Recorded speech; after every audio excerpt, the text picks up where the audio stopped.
Muy buenas, bienvenidos una semana más a Diagnóstico. El capítulo de hoy hemos querido dedicárselo a las víctimas del terrorismo. ETA y los grupos yihadistas fundamentalmente han dejado más de 900 muertos y miles de heridos en nuestro país a lo largo de las últimas décadas. Muchos de esos heridos además quedaron con importantísimas secuelas, tanto físicas como psíquicas. Hoy hemos querido invitar aquí en Diagnóstico a una persona muy especial, Irene Villa, una niña que perdió las dos piernas, como todos saben, en un atentado de ETA y que hoy día ha rehecho su vida. Vamos a recordar con ella cómo fueron aquellos momentos, cómo superó todas esas secuelas y cómo se encuentra en la actualidad. Lo vamos a hacer enseguida, justo después de un repaso por la actualidad en 3 minutos.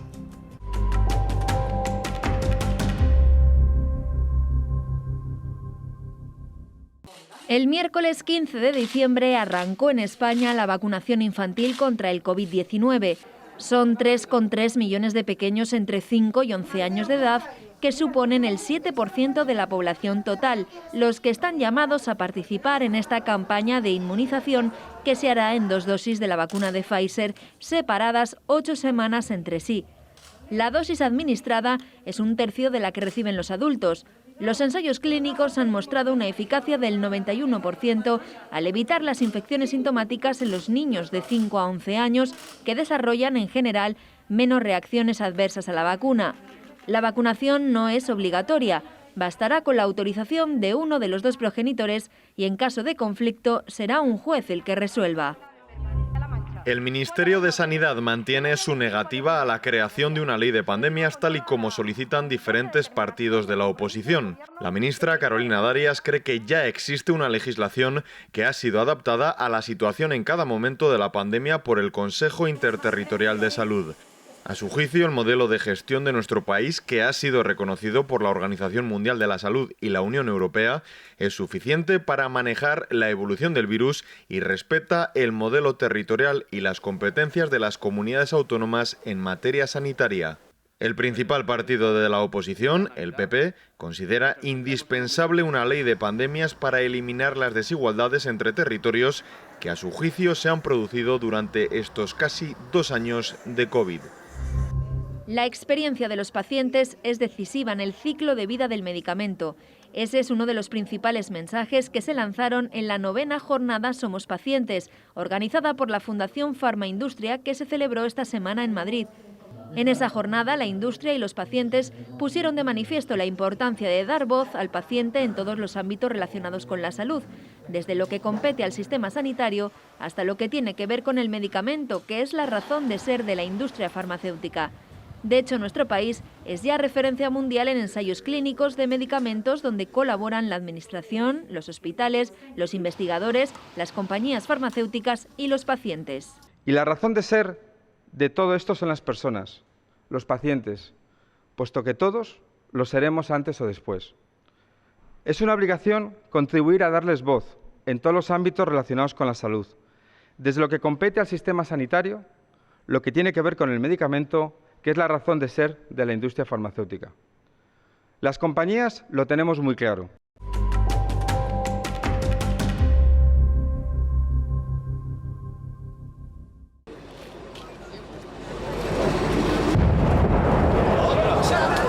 Ese sonido que acabamos de escuchar cambió la vida de Irene Villa para siempre. Fue el momento en el que estalló una bomba colocada por ETA en los bajos del coche familiar, el 17 de octubre de 1991. Era entonces una niña de 12 años y en aquel atentado perdió las 2 piernas y 3 dedos de una mano, además de múltiples lesiones. Su madre, que viajaba con ella, también sufrió la amputación de una pierna y un brazo. Irene, que se convirtió en una referencia ética en la lucha contra la banda terrorista, venció a todo, las lesiones físicas y las psíquicas. Aquella niña malherida es hoy un ejemplo de entereza, superación y optimismo. Tiene 43 años, es madre de 3 niños y ha hecho carrera como periodista, escritora y conferenciante. Y por si fuera poco, ha sido una destacada esquiadora paralímpica. Bueno, Irene, ¿recuerdas los detalles de aquel 17 de octubre, el día del atentado? Pues me acuerdo de cuando estábamos desayunando que escuchamos una explosión, una bomba. Entonces eso pues no se olvida. Además mi hermana no se quería ir al instituto, decía que algo malo iba a pasar. mi madre dijo, anda hija, que aquí no pasa nada, venga, vete a clase que vas a llegar tarde. Y también recuerdo que antes de subir al coche le pregunté, mamá, ¿y si nos han puesto una bomba a nosotras también? Y ahí dijo mi madre, anda hija, no digas tonterías, eso se lo ponen a gente importante y tú y yo no somos nadie. Y ya no recuerdo nada más. Ahí sucedió todo, claro. Tremendo. Tenías 12 años entonces. Viéndolo ahora con perspectiva, ¿tú crees que te influyeron más las heridas psíquicas o físicas? ¿Fueron más graves unas u otras? En mi caso creo que indudablemente lo más doloroso fue las heridas físicas. Sin embargo, me he dado cuenta mucho más adelante que son mucho más difíciles de curar las heridas emocionales.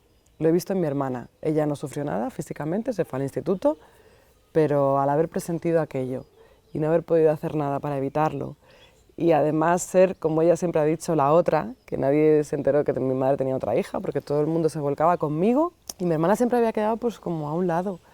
Y el hecho de no perdonar creo que te ocasiona una herida emocional mucho más difícil de superar que cualquier amputación o cualquier cosa física.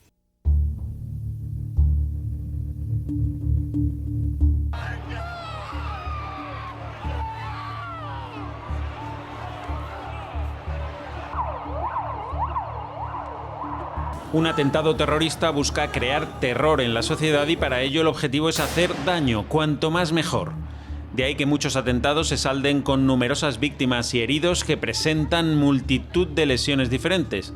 No obstante, la más común, la más frecuente, es la producida por la onda expansiva de esa explosión, la blast injury. Que sería la lesión primaria que se caracteriza fundamentalmente por la afectación de órganos que tienen un mayor contenido aéreo. Fundamentalmente son los pulmones, las vísceras abdominales, como los intestinos, el estómago, y el oído, dando lugar a un blast auditivo. Lo que se produce es que en un espacio muy corto de tiempo, el pulmón, que es pues como si fuera una esponja llena de aire y sangre, sometida a unos cambios de presión brutales para los que no está preparada. Esto produce un daño en el tejido que produce destrozos en el tejido pulmonar, en los alveolos, hemorragias intraalveolares y un fallo masivo de la función de los pulmones. En espacios cerrados como los vagones de los trenes del 11M, el efecto destructor de la onda expansiva se multiplica, igual que los daños producidos por la metralla, otra de las lesiones más habituales en un atentado terrorista. La metralla, que está en ocasiones dentro del propio artefacto explosivo, tipo tornillería o clavos, ¿no? Porque al entrar en contacto con el cuerpo, pues producen una serie de lesiones penetrantes en el organismo que muchas veces son exclusivamente ellas las responsables del fallecimiento. En un entorno tan cerrado como eran muchos de los vagones que tenían las puertas cerradas y demás, pues prácticamente era como estar en medio de un tiroteo, donde cada persona era el blanco de múltiples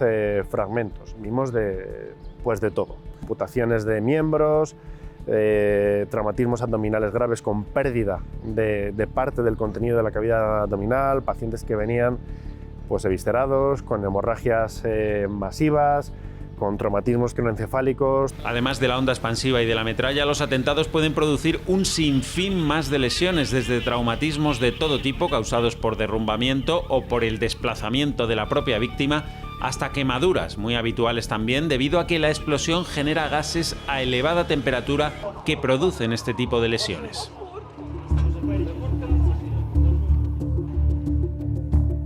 Pero es verdad lo de la niña que no perdía la sonrisa. No la has perdido nunca, o sea. Es que la sonrisa, y doy gracias todos los días por ser así, porque es verdad que la tengo en los labios desde que me levanto hasta que me acuesto, y ojalá que mis hijos también la tengan, que también son muy sonrientes, muy entusiastas, y yo creo que esa es la actitud ante la vida siempre. La actitud, a pesar de que, claro, las heridas fueron gravísimas, perdiste las piernas, dedos de una mano, tremendo, ¿no? Y supongo que te habrá obligado a pasar muchas veces por el quirófano, ¿no? Desde ese punto de vista, supongo que habrá sido duro también. Pues sí, la verdad que el hecho de perder medio muslo, porque esta pierna la perdí, entera, que por eso luego me tuve que operar, porque el encaje se me salía, era muy incómodo, por eso llevo ahora mismo un tornillo dentro de mi fémur, donde me engancho la prótesis y puedo moverla, porque antes era imposible, se me salía y me hacía mucho daño, además, las rozaduras. Pero esta, el médico decidió que en lugar de cortar las dos por aquí, que hubiera sido lo que hubiese a lo mejor hecho la mayoría de los médicos, me salvó este muslo sin la mitad. Que cada vez que mis hijos me dan en la cama una patada o veo las estrellas, ¿no? Ahí tuve que hacerme injertos, en fin, eso muchas operaciones. La verdad es que lo pienso y han sido como más de 20 años, porque entre unas cosas y otras, cuando no era este muslo, era metralla que salía del muñón, porque claro, al haber sido una bomba, había metralla en todo el cuerpo. Mi madre todavía le salía de la cara también metralla, y a mí de muchas partes del cuerpo, del glúteo, sacaron cintas de los Beatles, que tenía mi madre en la guantera. Sí, la verdad que el médico que me salvó me dijo que en nuestro caso lo ponía en muchos congresos médicos porque fue impactante que ese trozo de carne y huesos pudiera haber salido adelante, que sobre todo haya tenido 3 hijos y que haya esquiado, que haya hecho un montón de deporte, buceado, bici, piragua, en fin. Pero supongo que habrá momentos más duros que otros. Por ejemplo, cuando te sometías a una nueva operación, fruto de todo, claro, de aquel atentado, ¿te hacías rememorar todo aquello, todo lo que habías pasado, esos momentos más amargos, diríamos, o no? ¿O intentabas evadirte? Ha habido momentos muy duros, sobre todo relacionados con la falta de salud. Yo por eso estoy muy identificada con la gente que ha sufrido la pandemia de cerca o la gente que tiene una enfermedad, tiene un cáncer, que no es lo mismo, pero yo estuve 4 años lidiando contra una bacteria que no sabía si iba a acabar ella ganando o yo la batalla. Cuando no está en tu mano la situación, yo creo que es mucho más difícil de encararlo, ¿no? Y de afrontarlo.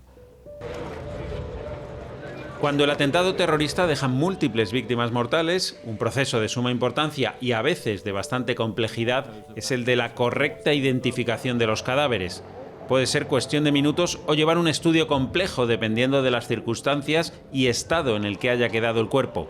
A tal efecto existen una serie de protocolos recogidos en la legislación española que establecen los pasos que deben seguir los médicos forenses y la policía científica en sucesos, atentados entre otros, con víctimas múltiples. La identificación ya se inicia en el lugar donde ha ocurrido la catástrofe. Hay un primer triaje entre cadáveres que pueden ser identificados dactilarmente y otros que no pueden ser identificados dactilarmente. Pero ¿qué ocurre cuando los forenses se enfrentan, por ejemplo, a un cuerpo calcinado o un fragmento de un cadáver? Previa a la autopsia se realiza un estudio radiológico que puede poner de manifiesto la presencia de cuerpos extraños, prótesis, marcapasos, en fin, que esto también es un elemento de identificación. Otro elemento importante para identificar es la odontología. Lógicamente cuando tenemos una ficha dentaria pre-mortem. En algunos casos ni siquiera así es posible identificar a la víctima o hacerlo con un grado de seguridad suficiente. En ese caso se recurre a lo que los forenses denominan el gold standard, el patrón de oro de la mano de la biología molecular. Obteniendo una muestra de sangre, de músculo, de hueso largo para extraer ADN y compararlo con ADN o bien premortem de la víctima o bien con familiares de primer grado. Esto da una certeza y la identificación de prácticamente del 99,999%. La ley establece que el proceso de identificación de los cadáveres se lleve a cabo de forma coordinada entre los institutos de medicina legal y los equipos de identificación de víctimas en desastres de la Policía y la Guardia Civil. Cada equipo está formado por un médico forense, diversos miembros de esos equipos especializados de las fuerzas y cuerpos de seguridad del Estado y personal auxiliar. En España, por desgracia, no eres tú la única víctima del terrorismo. Ha habido 850 y tantos muertos, más de 6.000 heridos oficialmente, muchos más probablemente de forma extraoficial. ¿Tú entiendes que todavía haya quien condene todo lo que ha ocurrido con tibieza? Me parece terrorífico que no se condene públicamente la violencia y que no haya, pues eso, a ver cómo te lo digo. Es que yo, claro, no soy objetiva, pero como yo creo que la mayoría de los españoles tienen un rechazo total y absoluto al terrorismo. Y que haya todavía quienes no lo condenen, o incluso quienes hacen homenajes a los terroristas cuando salen de la cárcel, pues me parece doloroso porque no ha hecho nada heroico, ha asesinado.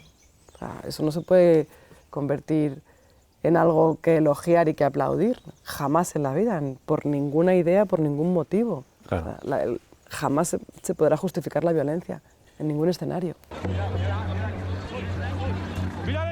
Los macroatentados o atentados con múltiples víctimas, como el 11M en Madrid, que dejó 191 fallecidos y 2.000 heridos en los trenes y estaciones de cercanías, presentan diversas particularidades desde el punto de vista de la atención sanitaria. El primero y más evidente es el de la saturación de los hospitales y los servicios de evacuación y ambulancias. Eso lo sabe muy bien el cirujano Esteban Martín Antona, al que aquellas bombas pillaron en plena guardia. Nos encontramos probablemente con dos problemas, que fue la afluencia masiva de heridos, además de heridos de todo tipo, heridos críticos, graves, heridos leves, que vinieron pues al mismo tiempo, en un espacio muy corto, en cuestión de minutos, y prácticamente coparon la asistencia de todos los hospitales públicos de Madrid.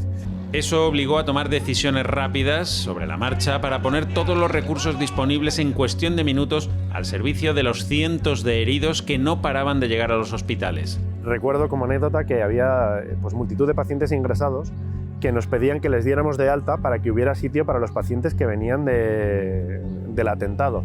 Y en un momento dado vi llegar a la puerta de urgencias del hospital donde trabajo un autobús de la MT lleno de heridos. Aparte de, por supuesto, las múltiples ambulancias que no paraban de llegar, vehículos de la policía, incluso vehículos privados, transportando heridos pues, con todos los grados de lesiones posibles. Y transformamos el hospital, un hospital civil, pues prácticamente en un hospital de trauma, para el control de daños, en cuestión de menos de una hora. Otra de las dificultades de un atentado masivo es decidir a quién dar prioridad, qué heridas tratar primero, qué procedimientos utilizar para salvar el mayor número posible de vidas. Tuvimos que aplicar muchas veces los principios de cirugía de control de daños, que es mantener con vida al paciente, cortando las hemorragias, solucionando los daños más graves para recuperarle mediante transfundiéndole sangre, mejorando su estado de coagulación de la sangre, para posteriormente, en unas horas o días después, someterle a subsiguientes intervenciones quirúrgicas y terminar de reparar esos daños. Además, ganábamos tiempo para poder atender a los siguientes heridos. O sea, esa era una situación pues, que prácticamente solo se ve en el ámbito militar. Una situación de guerra que requiere protocolos muy específicos para maximizar la eficiencia de los medios en el menor tiempo posible. El 11M supuso un punto de inflexión en este sentido para la mejora de la formación y los procedimientos a aplicar. Posteriormente, aunque ya existía, se ha ido implementando en los servicios de urgencia extrahospitalaria y también en la formación de los especialistas hospitalarios más conocimientos en el manejo de este tipo de situaciones. Lógicamente, cuando es una cosa que solo te pasa una vez en la vida, por mucha formación que tengas, tienes que sacar pues, lo mejor de ti, lo mejor de cada equipo para actuar en ese momento. En todo caso, la reacción de Madrid, de sus servicios de emergencia y de su red de atención sanitaria fue modélica aquella mañana del 11 de marzo de 2004 y logró salvar muchas vidas. Aquí llegamos al tema del perdón, ¿no? Que está muy relacionado con esto, ¿no? Enrique Etxeburua, un catedrático que además creo que tú le conoces, ¿no? de la Universidad del País Vasco, dice exactamente que el perdón es un don gracioso del ofendido al ofensor, pero no es olvido, ya que es ineludible la memoria del agravio y además hace falta, añade, el arrepentimiento también del que ha causado el dolor, ¿no? ¿Tú has conseguido perdonar? ¿Tú crees que es fundamental para seguir con tu vida? ¿Cómo has llevado este aspecto del perdón y del olvido? El perdón es un paso fundamental para liberarte del daño y de la persona que ha ocasionado ese daño, para no tenerle siempre en tu vida. Porque cuando tú no perdonas, llevas a esa persona que te ha hecho daño contigo a todas partes, es tu mochila. El día que tú perdonas, rompes el vínculo con esa persona, lo dejas ir el hecho traumático y continúas tu vida como una nueva oportunidad que la vida te da, es como un regalo. Sí que es verdad que yo no perdono, o sea, pienso que no tiene nada que ver perdonar con olvidar. A mí me dicen, pero olvidas, pero ¿cómo voy a olvidar si cada día me tengo que poner las piernas? Eso no se puede olvidar y por eso tiene que haber un reconocimiento también a esa parte de nuestra historia de España, que se quiere borrar de un plumazo, que no se quiere ni enseñar en el colegio, y me parece muy terrible. Pero el perdón creo que es importante para la propia víctima, no para reconciliarte con el terrorista, que yo no lo necesito. Me acuerdo cuando hubo aquella encuentro de víctimas con... Bueno, en nuestro caso no pudo ser porque los que pusieron nuestra bomba nunca está dentro de ese 30% de atentados sin resolver. Entonces no sabemos quién lo hizo, no podemos. Pero si yo supiese quién puso la bomba, no necesito decirle que le perdono a la cara, no necesito verle. Pero sí que he necesitado perdonar pues, para empezar una vida nueva. Y tampoco necesito perdonar, creo que el perdón tampoco está relacionado con exculpar a quien lo ha hecho. Y tampoco con que te pidan perdón o que se arrepientan, es que lo haces por ti. O sea, el perdón es algo de tu propia voluntad y para tú empezar de cero.